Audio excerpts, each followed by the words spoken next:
बिहार की राजनीति में उठा तूफान आज विधानसभा में नीतीश कुमार के बहुमत परीक्षण में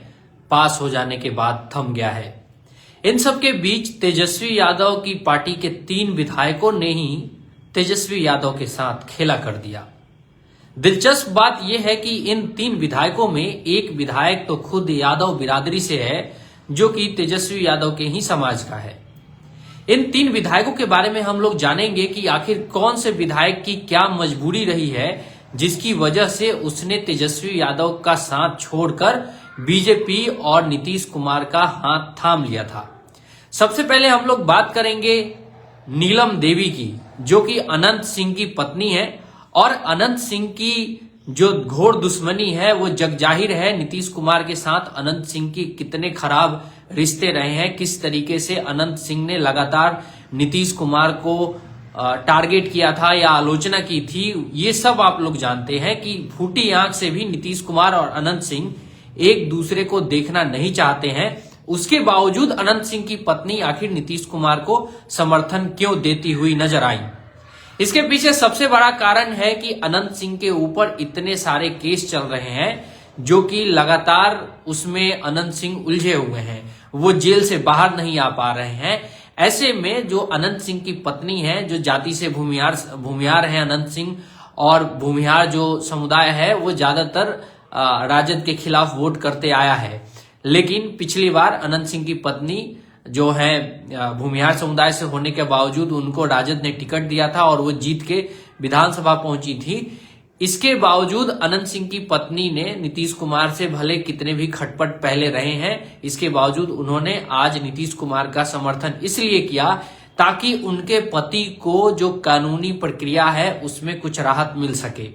दूसरे विधायक हैं चेतन आनंद। चेतन आनंद कौन है आप सभी को पता है, आनंद मोहन के बेटे हैं। आनंद मोहन वही आनंद मोहन जो कि बाहुबली हुआ करते थे, उनको नीतीश कुमार ने जेल मैनुअल में यानी जेल के कानून में बदलाव करके रिहा करवाया था। उन्हीं के बेटे हैं चेतन आनंद, और उन्होंने नीतीश कुमार को समर्थन आज दिया है तेजस्वी यादव से बगावत करके। इसके पीछे भी कारण यही बताया जा रहा है कि चेतन आनंद नीतीश कुमार के साथ इसलिए गए क्योंकि उनको ऐसा लगता था कि अगर आनंद मोहन आज जेल से बाहर हैं तो वो नीतीश कुमार की ही वजह से बाहर हैं। तो ये 2 विधायक जो हैं, दरअसल ये कानूनी प्रक्रिया में छूट पाने के मकसद से वो नीतीश कुमार के और बीजेपी के साथ वोट करते हुए नजर आए। क्योंकि आप सभी को पता है कि अगर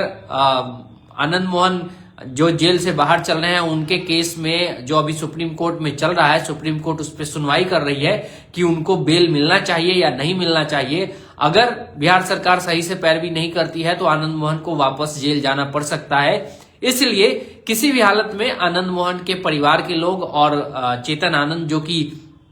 एक दिन पहले यानी कल तक तेजस्वी यादव के साथ क्रिकेट खेलते हुए नजर आए थे और तेजस्वी यादव के साथ गाना सुनते नजर आए हुए थे कि हम तो बहुत सताए हुए हैं, ये गाना एक आर्टिस्ट गा रहा था और सभी राजद के विधायक बैठे हुए थे। वहां पे चेतन आनंद कल तक नजर आए थे, लेकिन कल रात को पुलिस पहुंचती है अचानक से तेजस्वी यादव के घर पे, और वहां से फिर जो चेतन आनंद हैं, आनंद मोहन के बेटे, वो अपने घर जाते हैं और जब सुबह आते हैं, सुबह वो सीधे मुख्यमंत्री नीतीश कुमार से मिलते हैं और फिर वो जो विधानसभा की कार्रवाई चल रही होती है तो वो सीधे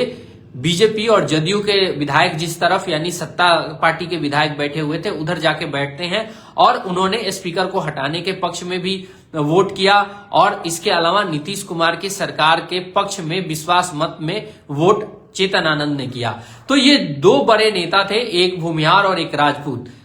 कुछ लोग तो ये भी लिख रहे हैं सोशल मीडिया पर कि लालू यादव ने एक नारा दिया था कि भूरा बाल साफ करो, और आज उसी भूरा बाल ने नीतीश कुमार को बचा दिया, या फिर कहें कि तेजस्वी यादव को झटका दे दिया। तीसरे जो नेता हैं वो हैं तीसरे नेता जो यादव हैं, प्रद्युम्न यादव उनका नाम है, जो कि विधायक हैं राजद की। वो पहुंच गए सत्ता पक्ष में। लखीसराय जिले के अंदर आने वाली एक सीट से वो जीत के विधायक बने थे 2020 में, और ऐसा माना जा रहा था कि बीजेपी के जो यादव विधायक हैं या फिर जो जदयू के जो यादव विधायक हैं वो पाला बदल सकते हैं, वो तेजस्वी यादव के पक्ष में जा सकते हैं। लेकिन यहाँ पे ठीक उसके उल्टा हो गया। यहाँ पे प्रद्युम्न यादव जो कि राजद के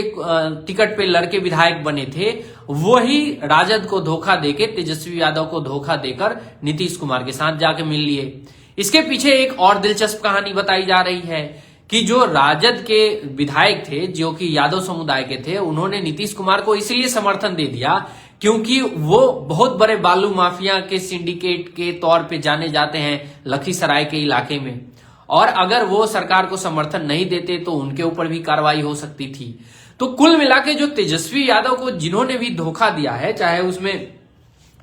एक यादव है, एक भूमिहार है और एक राजपूत है, इन तीनों नेताओं के पाला बदलने के पीछे, खेल करने के पीछे जो कारण है, कहीं ना कहीं वो कानूनी प्रक्रिया है जिससे वो बचना चाहते हैं। क्योंकि आप लोग समझिए कि अगर उस कानूनी प्रक्रिया में जो प्रद्युम्न यादव, जो कि आपको राजद के विधायक थे, वो पाला बदल के चले गए, कहां चले गए? जदयू की तरफ। अगर वो रहते और लखीसराय में जो बालू माफिया का जो सारा कारोबार है उसके साथ उनका नाम जुड़ जाता, सरकार कार्रवाई करती और सजा हो जाती, तो उनकी विधायकी चली जाती और आगे चल के वो फिर विधायकी का चुनाव नहीं लड़ सकते थे। हालांकि इससे ये कहीं नहीं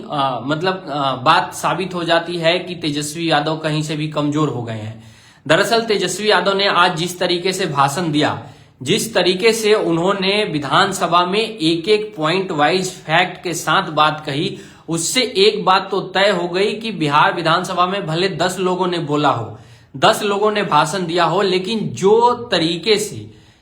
तेजस्वी यादव ने मुद्दों को छुआ, जिस तरीके से उन्होंने नीतीश कुमार की आलोचना भी की और उनको ऐसे साबित कर दिया कि नीतीश कुमार मजबूर हो गए हैं, वो कहीं ना कहीं अब एक बात तो तय है कि तेजस्वी यादव एक बेहतरीन वक्ता के भी तौर पे उभर रहे हैं। जिस तरीके से लालू यादव के बारे में कहा जाता था कि लालू यादव के अंदर एक क्षमता होती थी कि जब भी वो माइक पकड़ते थे तो फिर वो जो भी बोलते थे लोग बड़ी शांति से उनको सुनते थे, बहुत मजा भी लोगों को आता था लालू यादव का भाषण सुनने के बाद। ठीक इसी तरीके से तेजस्वी यादव जिस तरीके से अपने भाषणों में फैक्ट के साथ धार दे रहे हैं, जिस तरीके से प्रस्तुत कर रहे हैं, वो कहीं ना कहीं एकदम से जबरदस्त है। यकीन मानिए आज की डेट में बिहार के अंदर कोई दूसरा ऐसा नेता नहीं दिख रहा है जो इस तरीके से अपनी बातों को रख रहा है, जो कि लोगों को प्रभावित कर सके। एक इंडिपेंडेंट व्यक्ति होने के नाते मैंने पूरा विधानसभा का कार्रवाई देखा, उसमें तेजस्वी यादव के भाषण में एक एक पॉइंट में जो दम दिखा, किसी भी दूसरे वक्ता के पॉइंट में दम नहीं दिखा। चाहे वो सम्राट चौधरी हो, चाहे नीतीश कुमार हो, चाहे वो विजय कुमार सिन्हा हो, वो लोग पुरानी बातें घिसी पिटी कहते रहे। दरअसल उनके पास कहने के लिए इतना कुछ था भी नहीं, क्योंकि जो सरकार में वो आए हैं, वो आखिर अब किस मुंह से वो किसके खिलाफ बात करेंगे। उनके पास तो रही सही वही बात होगी कि लालू जी ने ये किया, राबड़ी देवी ने ये किया, वही बात होगी। लेकिन तेजस्वी यादव के पास एक मौका था कि उन्होंने सरकार में जब से भागीदारी हासिल की, तब से उन्होंने नौकरियों पे बात की, उन्होंने अलग अलग क्षेत्रों में लगातार प्रयास किया और वो दिखता भी है, क्योंकि